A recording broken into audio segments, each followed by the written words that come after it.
Selamat datang di Novel Story, channel yang menceritakan novel berjudul Aku Bukan Menantu Sampah. Jangan lupa subscribe dan like. Sekian dari Mimin, silahkan menikmati ceritanya ya.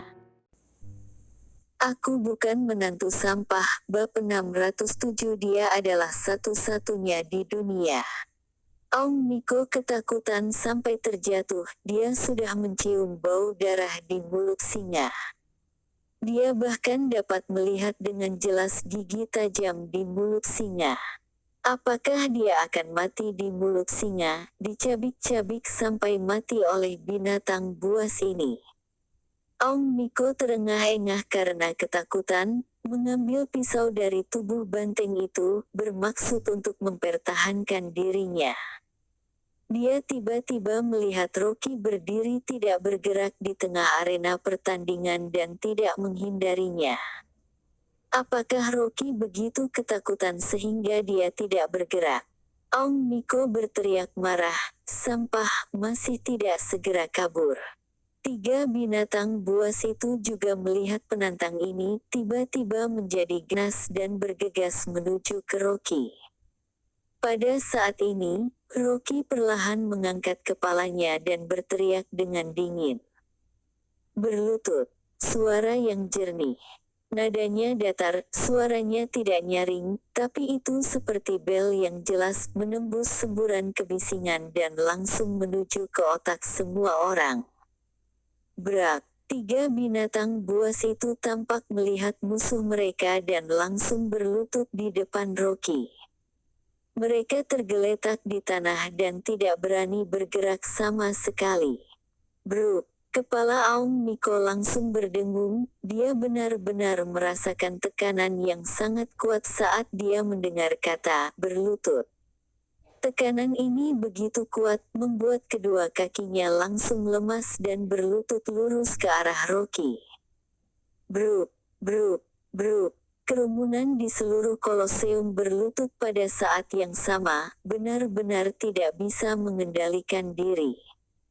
Bahkan Aung Kris tidak bisa menahan tekanan di kepalanya, tiba-tiba merasakan seluruh tubuhnya gemetar, berlutut di lantai tanpa sadar dan sedikit gemetar. Di arena yang bundar, cahaya yang terang bersinar dari langit. Dalam seberkas cahaya terang, hanya sesosok yang berdiri dengan tenang, berdiri tegak dan menjulang. Dengan latar belakang gelap, hanya ada seberkas cahaya terang yang menyinari Rocky di atas panggung.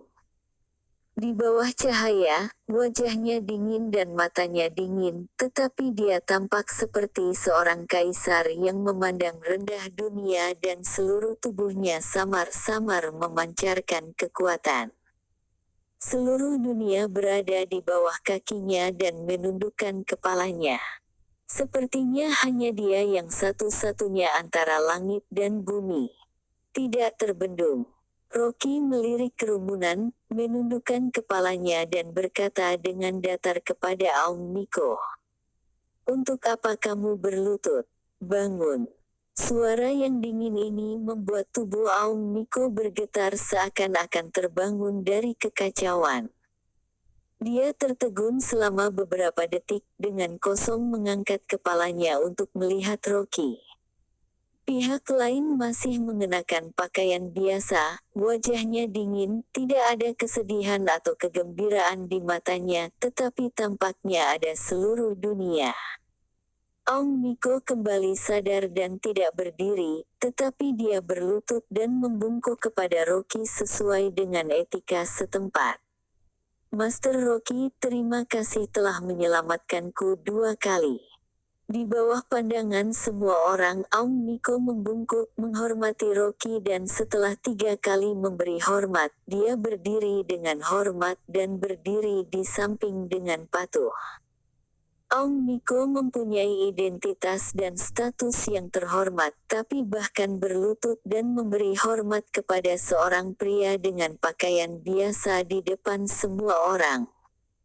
Semua orang yang melihat ke atas panggung terkejut. Sebenarnya siapa pemuda ini yang bisa membuat Tuan Muda Miko yang tidak terkalahkan berlutut?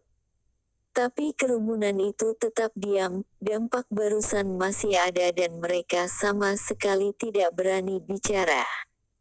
Di tempat penonton lantai 2, di dalam ruangan yang mewah, seorang wanita berpakaian cantik juga berlutut dengan ekspresi ketakutan dan marah. Tepat setelah Rocky mengatakan, "Bangun," kerumunan itu bangun satu demi satu. Wanita itu juga baru kembali beraksi, segera bangkit dan wajahnya sangat jelek. Seorang pengawal wanita di sampingnya buru-buru bangkit dan bertanya dengan panik, "Nyonya Belinda, apa yang harus kita lakukan sekarang?"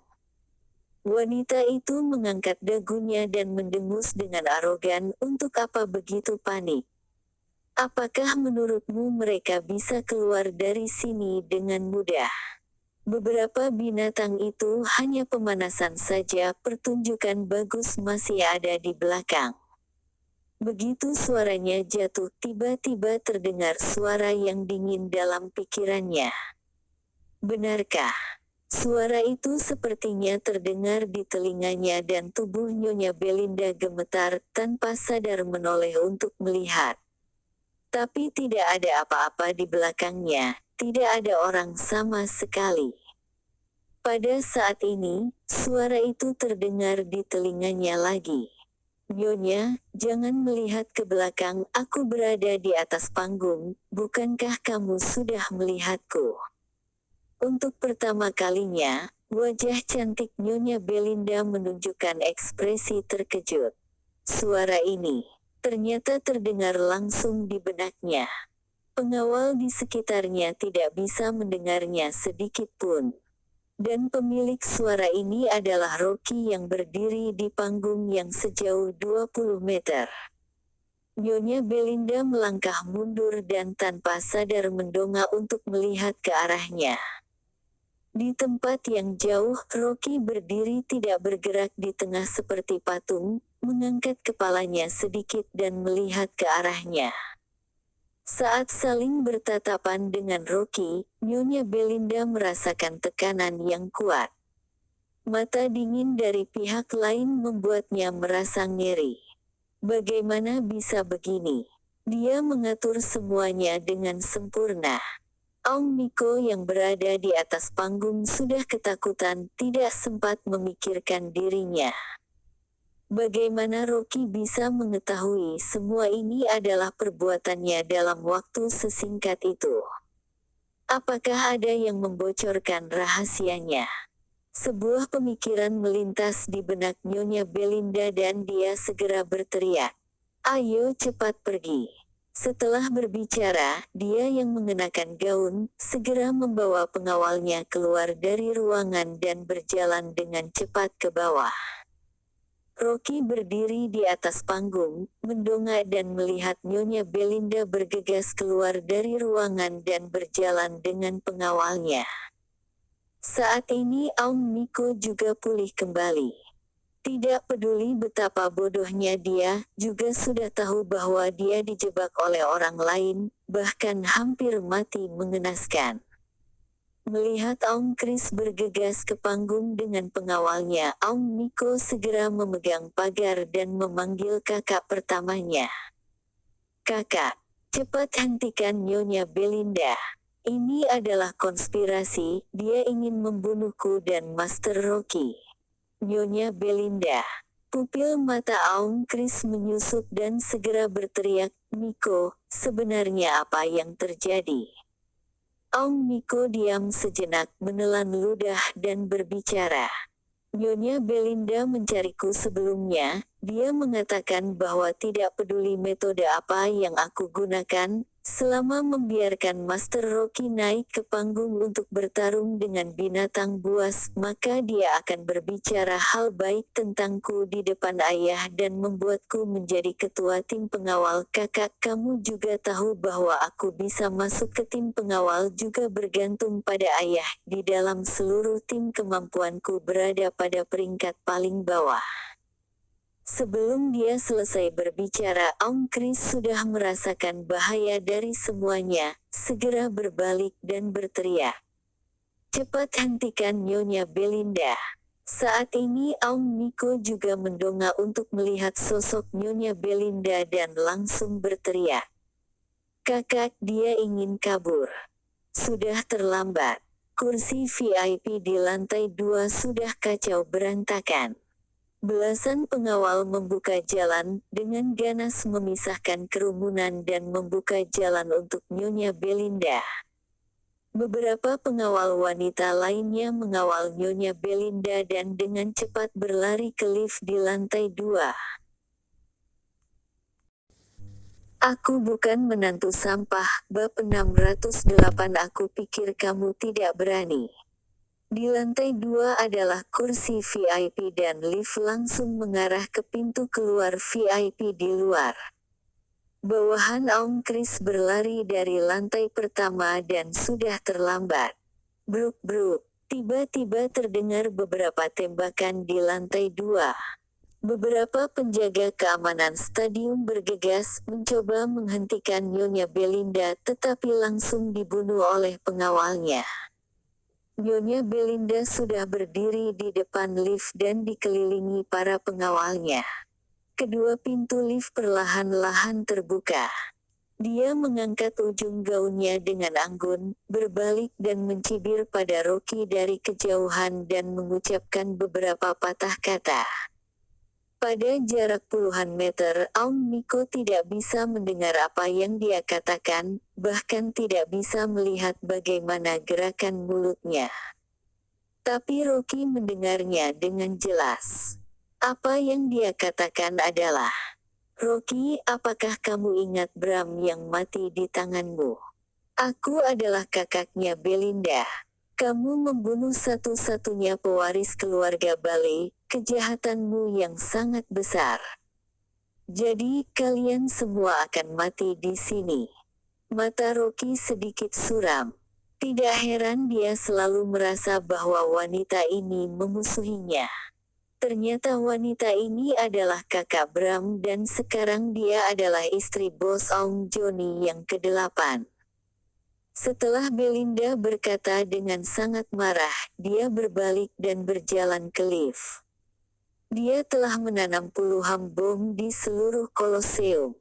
Memangnya kenapa jika Rocky memiliki kemampuan yang luar biasa, bahkan kebal dengan senjata? Dengan kekuatan bahan peledak seberat beberapa ton, bahkan baja juga akan hancur berkeping-keping. Dia menahan penghinaan dan bekerja keras demi membalas dendam untuk adiknya, Bram. Dia ingin membunuh Rocky. Adapun keluarga Aung San hanya bisa mengatakan bahwa mereka bernasib buruk dan mati bersama Rocky. Pengawal wanita itu bergegas masuk ke dalam lift dan langsung berteriak, "Nyonya Belinda, silakan masuk lift secepatnya." Helikopter sudah menunggu di landasan di luar Kolosseum.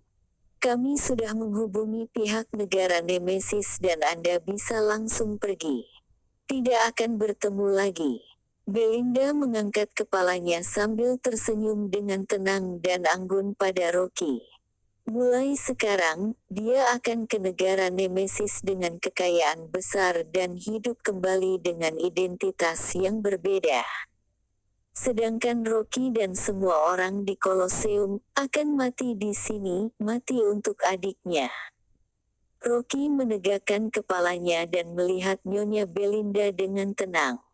Mau kabur. Dia mencibir sedikit, membungkuk dengan tenang dan mengambil beberapa jarum bius yang jatuh di arena.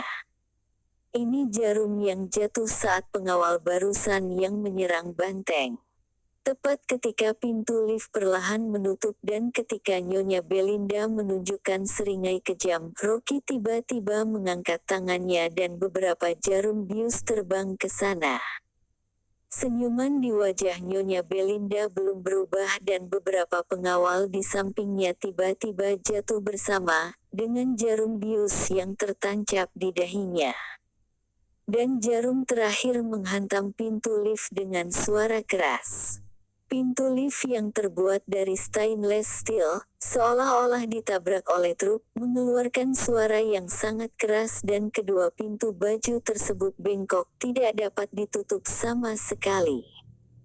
Krak, lift bergetar dan mengeluarkan suara yang mengerikan. Pengawal di luar pintu berteriak, "Nyonya Belinda, tolong segera keluar, liftnya akan jatuh." Sialan Rocky.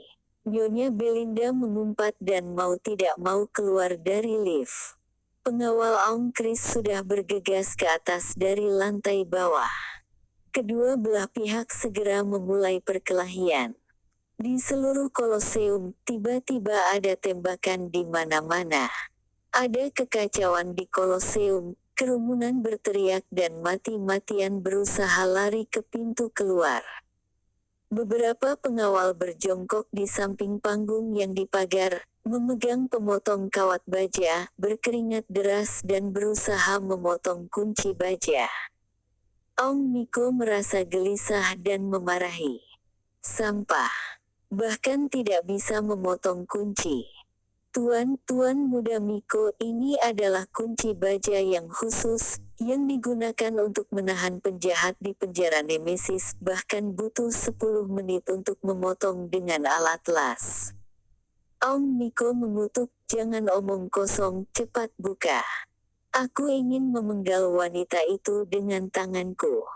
Dia berani memanfaatkannya, bahkan mempermainkannya. Dia harus menangkap Belinda sendiri dan membunuh wanita ini. Tepat ketika pengawal berkeringat deras dan tiba-tiba terdengar suara Rocky. "Minggir."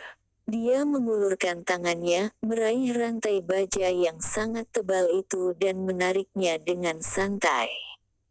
Krak, terdengar benturan logam yang tajam. Rantai baja khusus itu hancur berkeping-keping dan jatuh ke tanah. Mata beberapa pengawal semuanya membulat dan menatap Rocky. Dan Om Miko juga membuka mulutnya lebar-lebar karena terkejut, bergumam, Master Rocky, kamu luar biasa." "Bro," Rocky menendang pintu kandang dan melangkah keluar. Master Rocky, kamu tunggu aku." Om Miko kembali sadar dan segera menyusulnya. Ya Tuhan! Meledakkan lift dengan jarum. Menghancurkan kunci dengan tangan kosong. Ini adalah manusia super. Rocky berjalan keluar dari kandang, menatap lantai 2 yang kacau balau dan tiba-tiba melompat seperti angsa yang terbang langsung ke langit. Nyonya Belinda sedang bersembunyi di balik pilar, tiba-tiba melihat Rocky melompat ke udara dan langsung berteriak, "Tembak dan bunuh dia. Dor dor dor." Peluru menyapu dari segala arah dan mengarah ke Rocky seperti tetesan air hujan. "Master Rocky." Om Miko mengangkat kepalanya dan berteriak ngiri, "Betapa bodohnya kamu berlari ke lautan api sekarang. Mati saja." Nyonya Belinda mendengus dingin.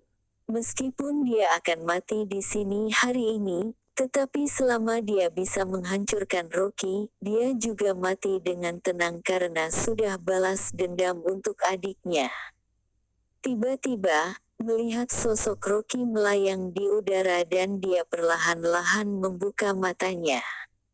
Atmosfer di sekitarnya sepertinya membeku. Peluru itu juga sepertinya membeku, melayang di sekitar tubuhnya dan tidak bergerak. Sekelompok peluru padat mengelilingi Rocky. Sepanjang waktu, bahkan sepertinya membeku. Adegan aneh ini mengejutkan semua orang. Bagaimana bisa begitu? Nyonya Belinda juga menjadi pucat dengan keringat dingin di dahinya. Tidak heran Bram bisa mati di tangannya, ternyata Rocky sangat kuat. Sialan, Master Rocky luar biasa. Kamu adalah idolaku. Om Miko melihat sampai tertegun, matanya berbinar-binar. Ketika semua kerumunan tertegun, dia segera berlari ke lantai 2. Dia belum pernah mengalami penderitaan sebesar ini seumur hidupnya. Dia harus membunuh Belinda dengan tangannya sendiri, membersihkan penghinaan sebelumnya, sekalian menjadi murid Rocky. Bagaimanapun juga dia harus berguru dengan Rocky. Tubuh Rocky melayang di udara dan tubuhnya memancarkan sedikit energi sage. Dia mengendalikan aliran udara dan membuat udara di sekitarnya memadat seperti air. Wajahnya dingin dan berkata kepada Belinda, "Apakah aku mengizinkanmu pergi?"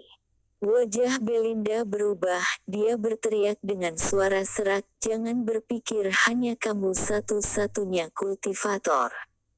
Aku membayar mahal para pengawalku dan mengundang mereka semua dari negara Nemesis, mereka juga sama sepertimu. Benarkah?" Rocky tersenyum tipis dan mengambil sebuah peluru dari udara. "Aku pikir kamu tidak berani." Dia langsung menembakkan peluru begitu mengucapkan kata "berani." Pada saat yang sama, beberapa peluru melayang di dekat tubuhnya, yang membeku di udara tiba-tiba berbalik arah dan melaju ke arahnya. Terima kasih telah menonton, jangan lupa like, komen dan subscribe ya teman-teman agar saya semangat melanjutkan novel ini.